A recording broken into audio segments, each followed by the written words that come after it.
Yoga Revealed podcast, namaste. This is Alec, Vishal, Rouben, and I am excited to be bringing you fresh episodes from well-practiced yogis on the regular. Thank you for all your feedback and reach outs to me on Instagram. It means the world to hear from you and to hear how this podcast is impacting your life and your practice. On today's episode, I am excited to introduce to you one of my dear brothers who is walking in yoga in such a profound and powerful way, Philip, a dedicated yogi who lives in Sweden, an entrepreneur, performance coach, speaker, and former gymnast. Philip has studied with numerous masters of ancient medicine, and his vision and mission is to explore and live into unlocking his truest potential, thus empowering you to do the same so that you can experience freedom, meaning, and joy as you're maximizing your time here on earth. Stay tuned as we explore the complexities of finding yoga through a physical mean and it evolving into the subtle layers of practice, allowing meditation to become a stronghold for living as a yogi.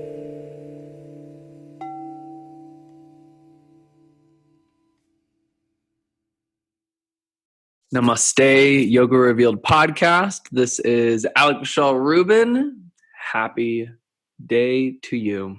So grateful to be here on this journey where we get to study the sacred subject of yoga through the experience of others who are well practiced and are teaching and are sharing their divine understanding of what yoga is. And I'm so grateful to be joined by a dear brother of mine of many years now. His name is Philip Flows Yoga from Sweden.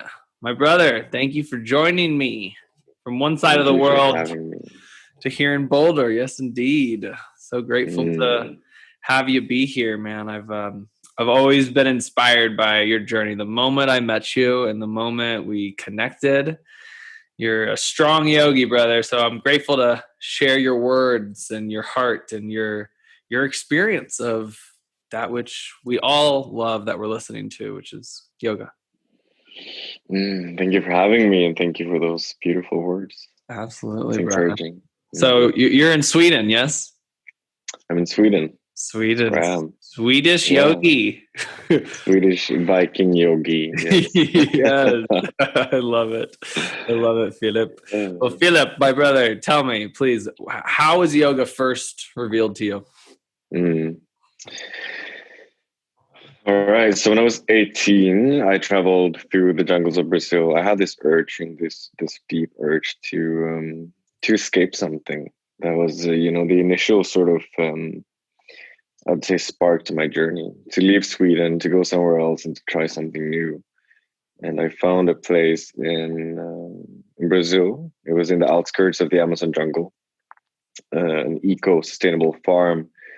And I went there to, just do volunteer work at this farm for a while.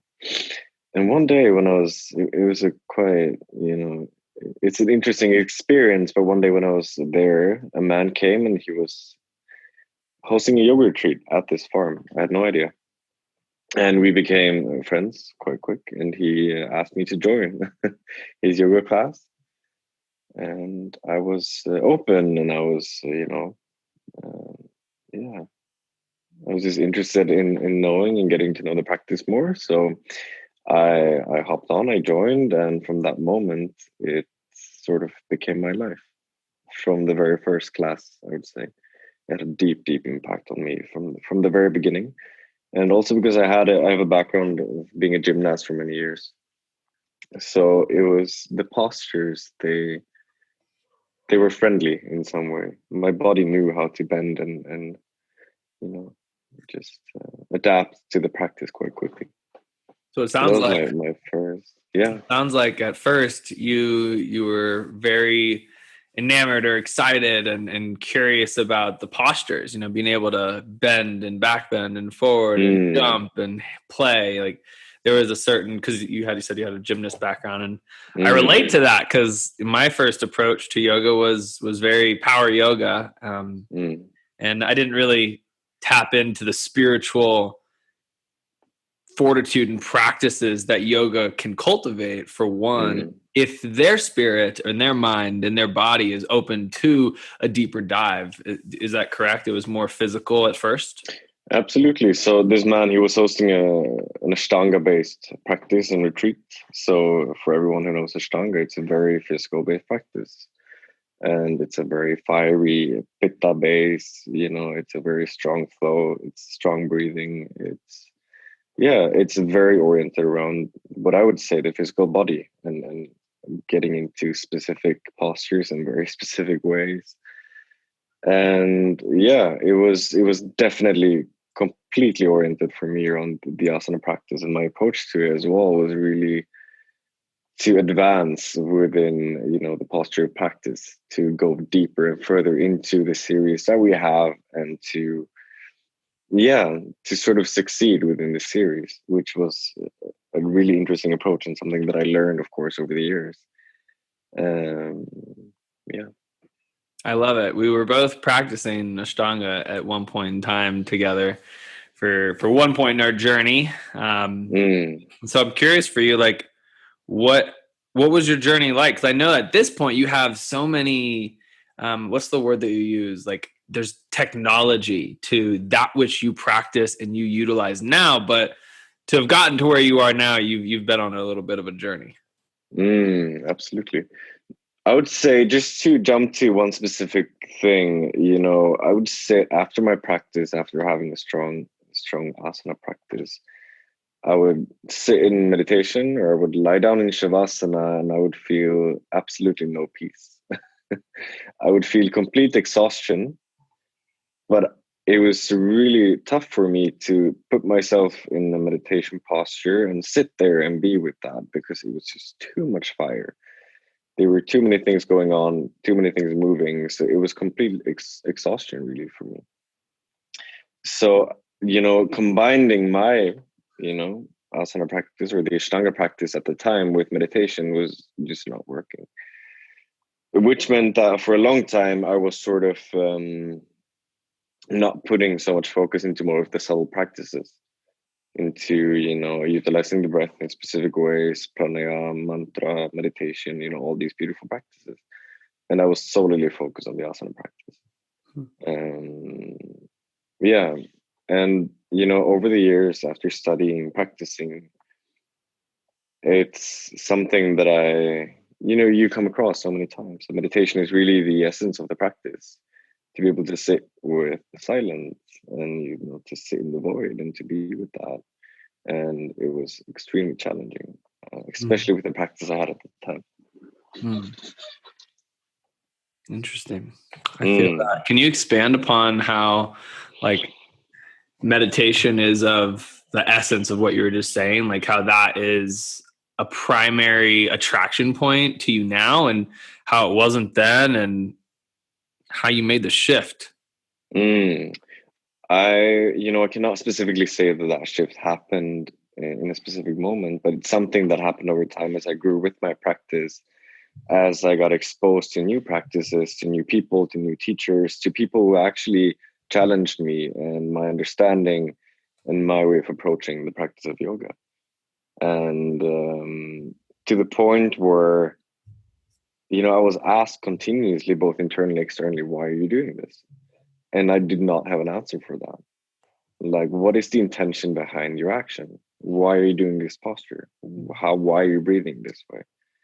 you know and I think the why became the reason for changing and shifting my practice quite radically into something else, because I started realizing that, why am I actually doing these things? And also acknowledging that maybe all of the practice was not always rooted in a deeper meaning, or in a meaning of getting closer to myself, becoming a better friend to myself, being able to sit with the stillness, and be with everything that is, whatever that means. But it was more oriented. I think it was actually for a while. It was sort of like a competition with myself, and Mm. that is something that I grew to see more clearly over the years. And also, it's given me, if Ashtanga and the more physically based practice, if it gave me something, it was discipline. So Mm. I can also see how that was a major part of my journey into stepping into where I am today, to really bring that discipline in and to just be there on the mat with repeating the same, series every single day and just stepping into that fire. So it's brought me so many beautiful things as well. But yeah, moving from that practice into something else is really what has shifted me as a person immensely. And what I mean by that is really, basing my practices around the things that encourage and help me to become my own best friend. And how do you do that? Well, for me, it's really about, who am I when no one sees me? That is my mantra. Who am I when no one sees me? And can I be the person who acknowledges my own magic? Can I be the person who sits with myself? And can I embody everything that I want to be and everything that I am without having anyone around to see and acknowledge that? And that is really, to me, the essence of the practices, to completely change the hall of mirrors internally. And that can not only, but it mostly happens for me when I'm alone and when I just sit with myself. That's profound. It's beautiful. I'd love to elaborate upon that. How we've heard it like dance like everyone's watching and dance like no one's watching. And who are you when no one's watching because God is watching? Like spirit is all, right? And for us to, as you're saying for you, but for all of us, for us to be able to acknowledge, be the one who acknowledges our own magic and that self-validation, that self-loving state of mind. Like, goodness gracious, the world, society, modern society definitely doesn't teach us that. That is I think like a intimate community containered mentorship, self-taught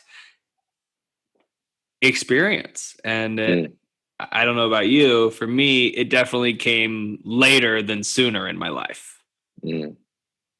So I'm curious for you, what would you offer to the people who, are seeking to validate and acknowledge their own magic when no one's around? Like, what's that internal mental process like? And how does your personal daily practice come into play? It's a really good question. And to begin with, I would tailor my tip to every single individual. Like I would not specifically tell one person to do one thing because we all have extremely different, constitutions. We're built in very unique and beautiful and different ways. But again, sort of like a few steps back and go back to the why, I would say that's a major question to ask yourself. Why are you doing this? And even go deeper. Why do you have that answer to your why? So find the why to your why and really from there, build upon your intentions. Why do you practice yoga? Why do you meditate? Why do you breathe? Why do you meditate in that specific way?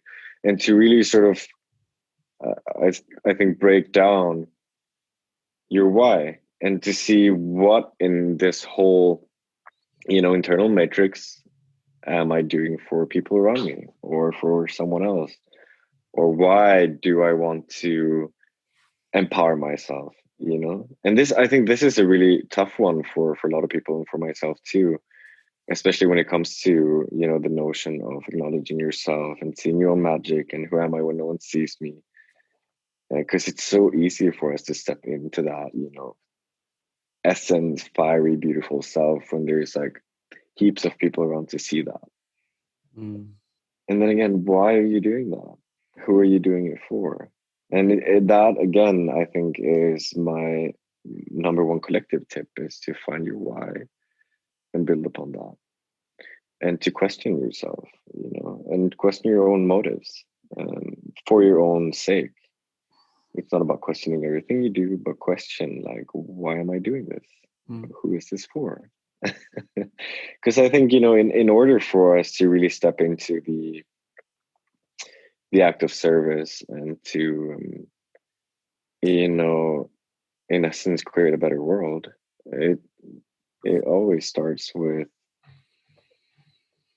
the, selfless act.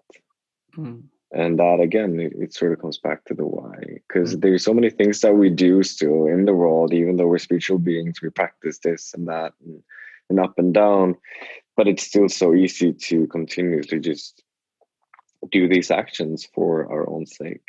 So to really question motives and find deeper and more beautiful intentions, and then build upon that. Yeah, that's something. Beautiful.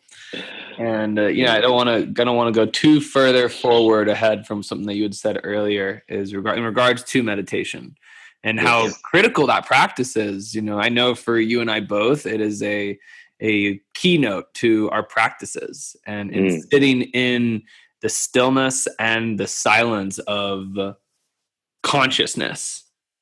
And I find that, and this is my own experience, right? This is my experience in this question. I found that sitting was very difficult at first as well. And I suppose in retrospect, having such a also fiery asana based practice for years, sometimes like pre-ashtanga, going to 2-3 classes a day, early morning, afternoon, and evening, like for years, and then into the ashtanga yoga and like going into first, second, third series, and then now I'm in like a very Iyengar based and holding the poses. I'm excited to tap into where you are now and what your practice looks like and who your teachers have been through this journey. For you, in retrospect, for someone who is on the yoga path and they've been there for a couple of years, or maybe they're brand new and they want to implement a daily sitting practice, what are your tools? What are your tips to teaching that to people and to inviting that into their field and how to begin?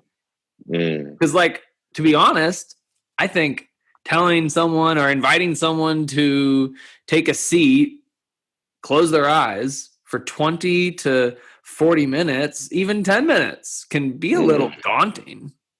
Because there's this like dark abyss of mind that occurs when the eyes go shut and the body gets still, because everything begins to bubble. Like what's coming up for you? Something that has worked magic for me. There's so many beautiful practices that I both share and that I implement for myself nowadays. But something that I really came across was, the teachings of Krishnamacharya when he taught his students. And you mentioned, just to mention, you mentioned Iyengar, and then we have the father of Ashtanga, which is Pattabhi Jois, and their teacher was Krishnamacharya, and he had a very different approach to teaching yoga, very different to both Iyengar and Pattabhi Jois, actually. And one of the major things that he taught that we see in modern yoga is that a lot of people lead from the head. When they go into a posture, they go into a forward fold, they go into a back bend, they go into upward dog, they lead with the head.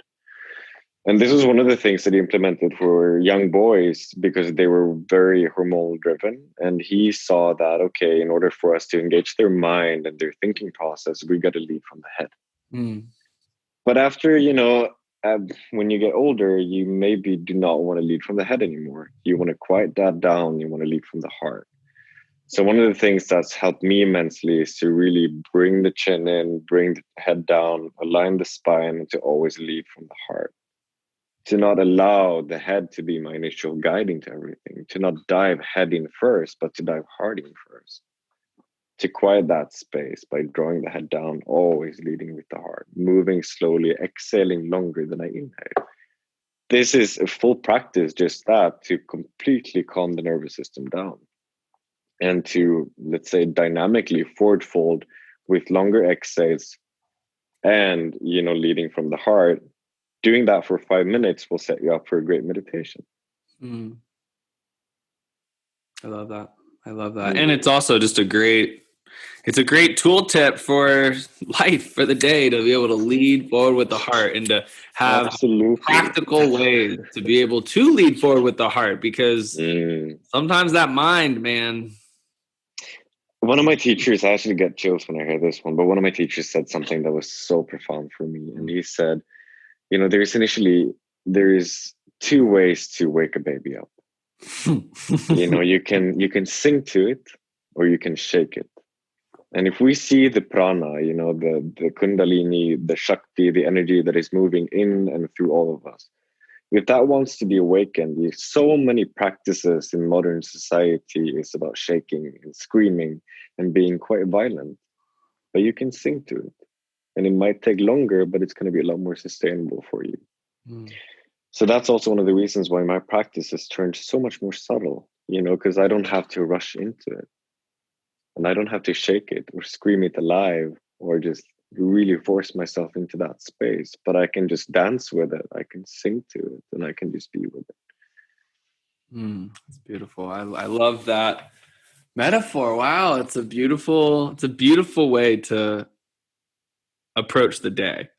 Like, what if we are the baby? To approach our practice, to shake it, to be subtle, to be sweet, for it will be more sustained and the impact will be greater. The intention is also like intent versus impact is really on. So I love that. And I think it's a good segue into like, what is your practice looking like these days? And who are your teachers that have inspired you to be where you are? I know that you and I have both been practicing for, coming up on a decade.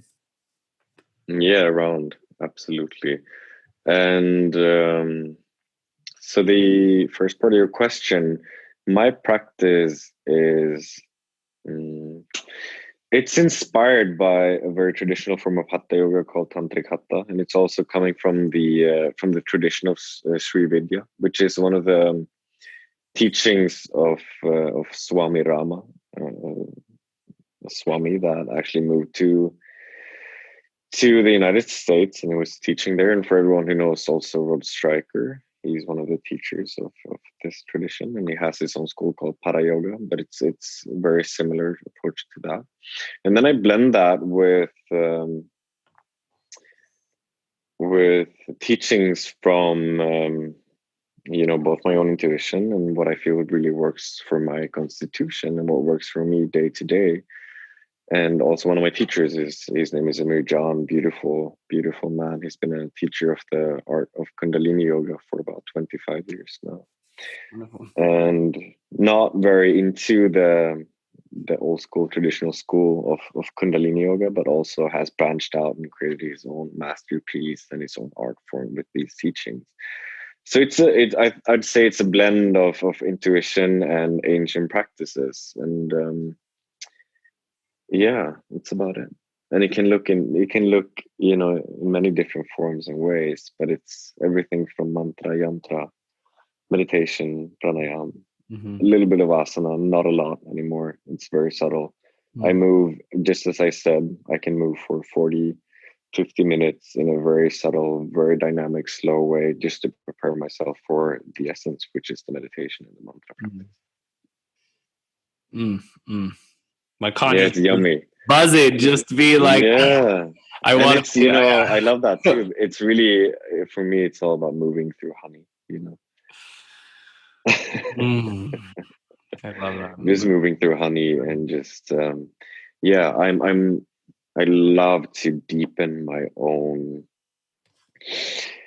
to continuously deepen my own experience of the continuous now, and to just drop in. I'm a person that I find myself quite grounded, and I just love to drop in deeper moment to moment. And my practice is very based around just dropping in and grounding and completely just bringing the focus into this space here now.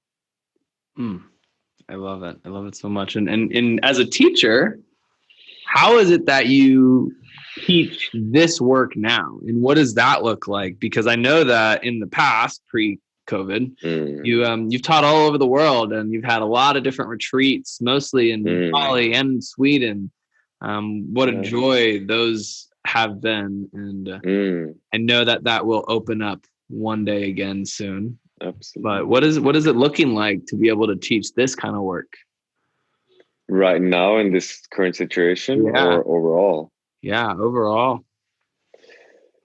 I mean, to be able to teach this kind of work and To me, it's a complete art form. It's a complete science in itself. And when I step on the mat and take the role of teacher, I am no longer there. Mm. I really open myself up to allowing spirit to just flow through me and to facilitate that space for me, whatever that means. But yeah, I feel that one of the quotes from Yogi Bhajan as well, which I actually like, is, one of the highways towards enlightenment is to teach. And what I feel and what I see in that quote is, when I step on the mat, I embody everything that I am both inspired by and that I want to share. It's where I have the easiest access to all these teachings. It's really where I feel like I can become and really sit comfortably in that space, um, throughout the whole time without having to tap back in and out. I think for many years I was, my teachings and what I was sharing was very different to what it is now, Mm. and that has evolved immensely over the years as well. But with with the whole Instagram yogi thing that's been going on for the past, I don't know, 10 years, maybe Yeah. 5, 10 years, and it's become a big trend. And seeing how, who can create the coolest flows and who can do the coolest postures and who is more creative with their whole sequencing and whatnot, and to completely extract myself from having that role and playing that game to just really encouraging people to drop in.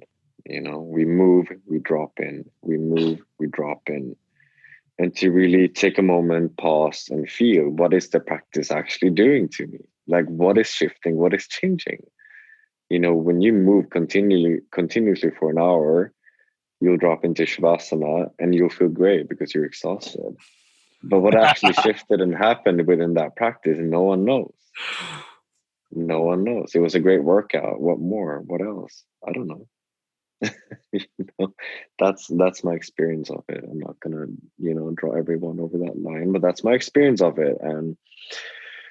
And after allowing myself, first and foremost, to really, okay, I practice for a few minutes and then I just sit or I stand in stillness and I drop in and I feel what's shifted within these minutes of practice. What's happened? What is happening?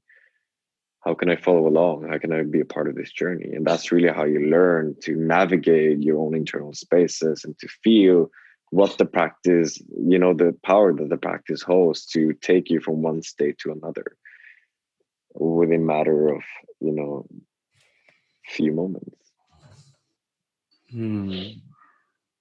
That's potent. I love it.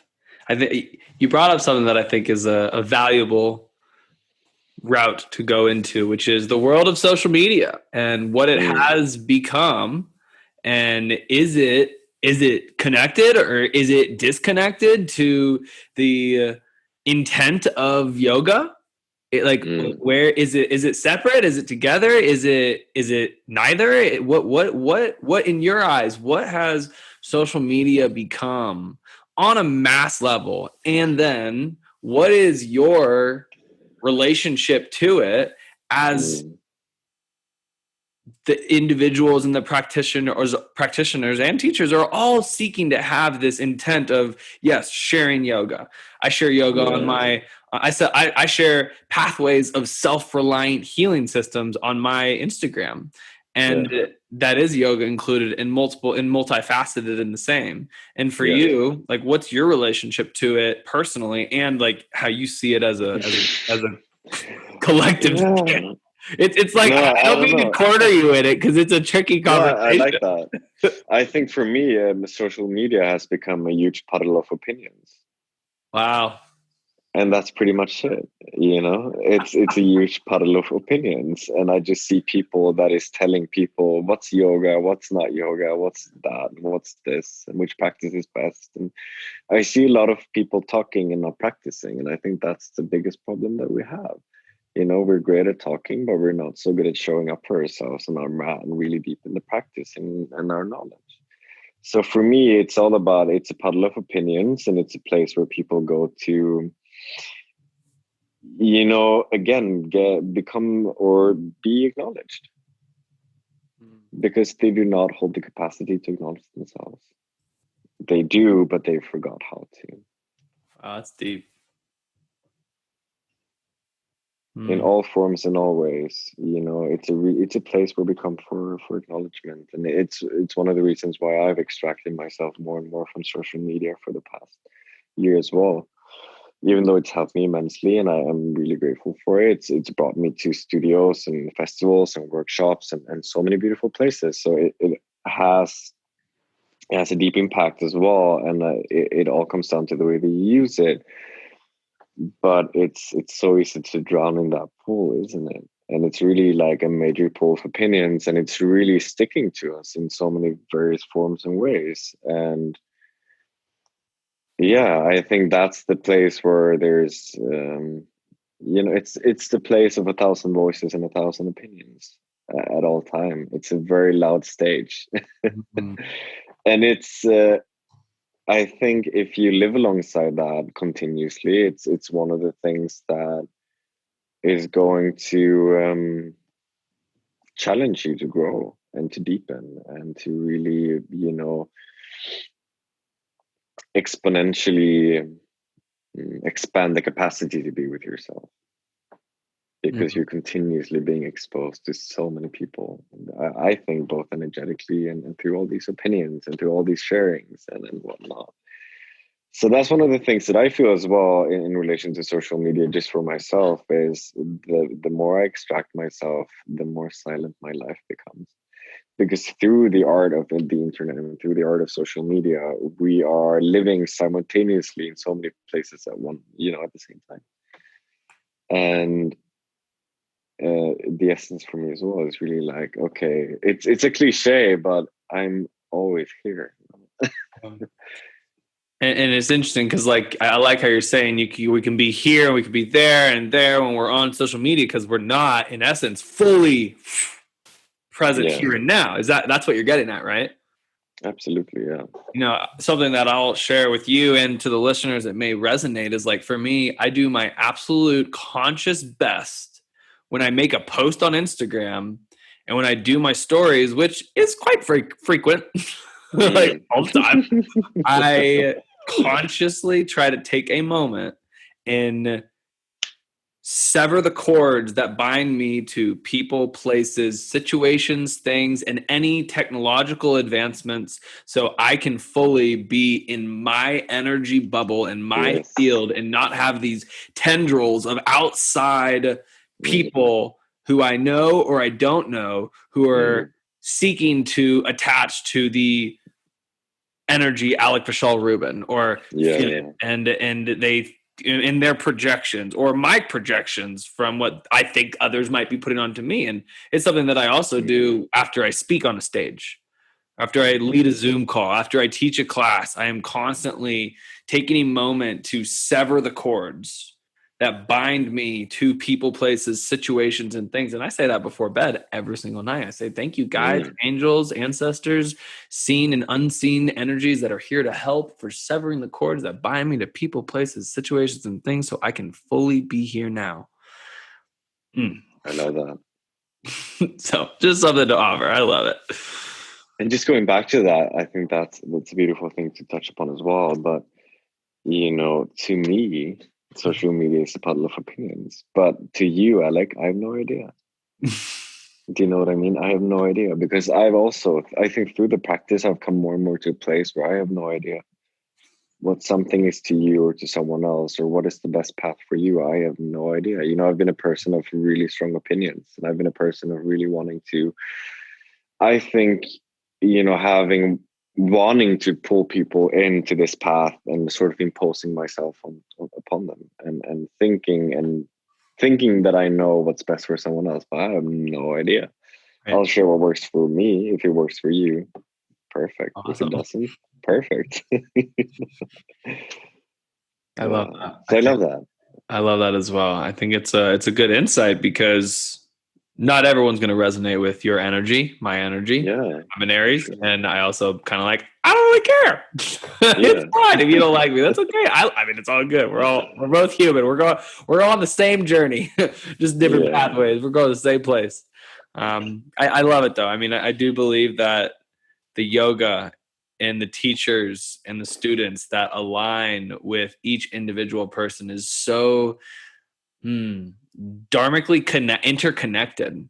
It's been such a blessing to me because of Yoga Revealed over the last now like 5 years going on 6, is how many people have reached out to me directly on Instagram and said, hey, I listened to that interview and I was so inspired by that interview, I actually moved to this place, or I went and took their whatever teacher training and it catalyzed this and that. Like, thank you. And that to me is beautiful. So, I think that the practices and the teachers and the lineages that align and transmit into each practitioner is so timely. And for years I had been in the state of calling my teacher in and wanting to have my teacher, where I love having a teacher in the sense who's further along the path than I am, to teach me tools so then I can go home and practice said tools and said practices. I can really implement these ways to be a better human, to be a better man, to be a better yogi, to be a better teacher, and then share that with the world. So, I'm curious for you, what was your journey like in calling your teacher into going along the path of self practice, and who are the people in your life that have inspired you as teachers? I'm gonna have a quite a simple answer to this question and say that my teacher has shown up in various people and in various forms. I think it's the same teacher that has been showing up for me in various human forms. Wow, I love that. I think that I've been searching for. I've been externalizing my guru. I've been trying to externalize my teacher and to find my teacher in one specific person. And having learned over the years that my teacher and the teachings has presented themselves to me in various forms, in various ways, and through various meetings with various people at the exact right time. So I think that the reflection of who I am has always also been reflected in the people that I surround myself with, including the people that inspire me and that host teachings that is, in resonance with where I'm at the moment. So I wouldn't say that there's one specific person that is my teacher, more than the teacher that resides within.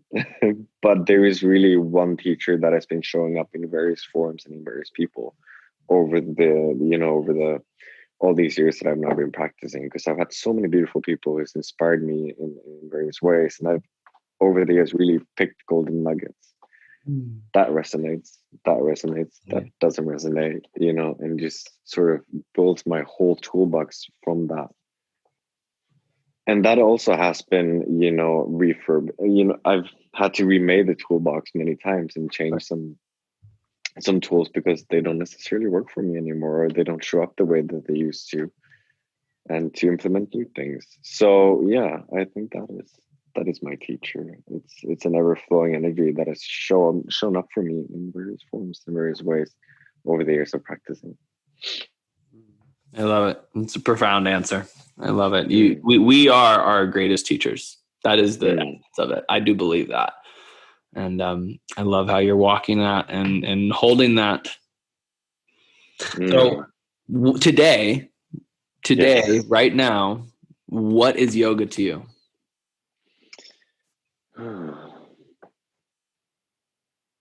I love that you put me on the spot, because to me, I think yoga has come to a point of trying to rationalize what yoga is to me, and even trying to rationalize what I do is getting more challenging, because it's becoming something that is so beyond words that I'm not even trying to grasp it, and it might be hard for someone to understand. But my practice is it's it is really my way, and it is what brings me closer and more intimate to my essence self, and it is what allows me to move with ease and grace as a human being on this earth.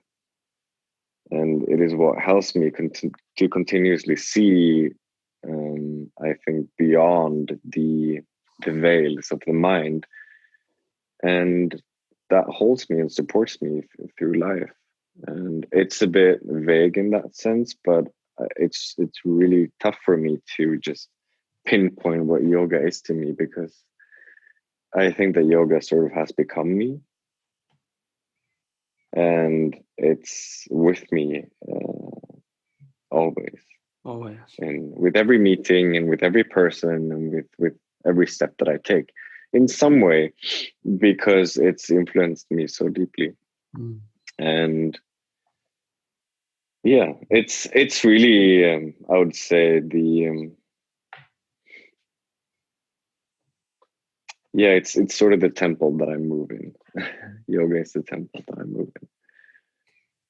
You know, your answer reminds me of a moment when just the other week I went to the hardware store to grab some things, and typically when I go into the hardware store, I need to ask for help. Yeah. And so I asked for help, and then the man said to me, he was like, "You must be a yogi." And it's beautiful to be when the outside world and how whomever reflection that person is coming to us as means of affirmations. It's like, yes, Yeah. like whatever you saw in me that helped you see that I am in a practice.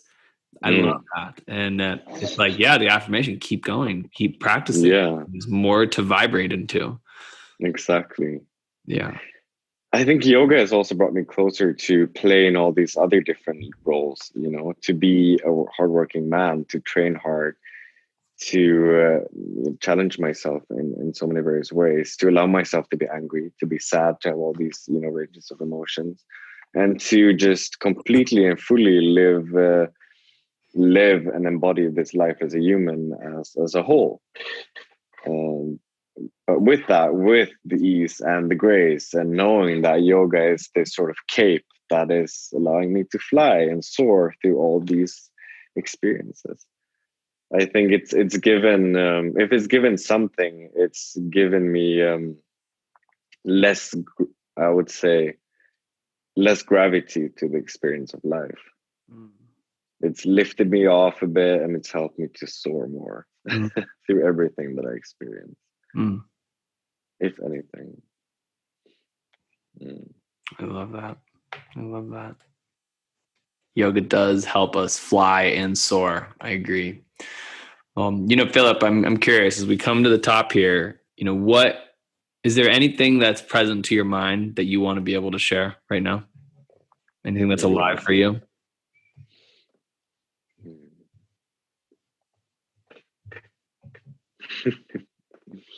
Yeah, I don't know. It's a good question, and thank you for challenging me in that way. But I'm going to ask you to be a bit more specific. Is there Cool. anything? Yeah. Is there anything that you want to know? There's one more question that I have, and I just was curious if there's anything that's alive to you. So, Yeah. what is one golden nugget? What is one golden nugget that you want to offer to the listeners as they move forward on their life as a human, as a human on this journey, as a yogi on this journey? One golden nugget that has been a mantra to an essence of you and how you live your lifestyle. I'm going to come back to that. I mentioned it before, but I'm going to come back to it, and it really is. My mantra is, who am I when no one sees me? And why am I asking that question? I'm asking that question because I just want to be able to acknowledge myself. I just want to be able to become my own best friend in this lifetime, because essentially you can search for that external validation in everyone and everything, but you're never going to find it. It's not out there, it's in there. And that is my biggest takeaway from everything that I've learned over the years, is that who am I when no one sees me? And from that question is the answer, I am the one who acknowledges. I am that which I am looking for. And from that place, there is an immense amount of space to sit in. And in that space resides so much joy, beauty, happiness, peace, freedom, and just vast, expansive space. And I think knowing that and experiencing that makes life a bit less serious, a bit more easeful, and joyful to just, walk through. So I think that's my biggest takeaway. And to be more practical, deepen your breath. In all ways, in all forms, deepen your breath. Your breath is the pathway to all these magical, experiences, to all these magical teachings and sciences that we have. If you can learn how to breathe properly, and if you can learn how to really be and sit with your breath in various forms and various ways, there's so many beautiful teachings and exercises that we can do. I promise you that the relationship to yourself will deepen, whether you want it to or not. So in a practical sense, just breathe.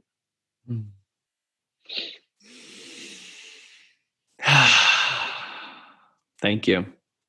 Thank you. Yeah, thank you so much for taking time out of your evening over on the other side of the world to come on Yoga Revealed and share your gift and share your words and your heart and your yoga, brother. I don't talk often anymore. I haven't spoken to people in a long time. I spend most of my time alone, and talking like this it's a bit alien to me nowadays, which is a bit funny, but I'm hopefully going to be, more easeful with it soon. But it's great to see you and to just exchange beautiful words of insight. So thank you, Alec. You're doing a beautiful and great work.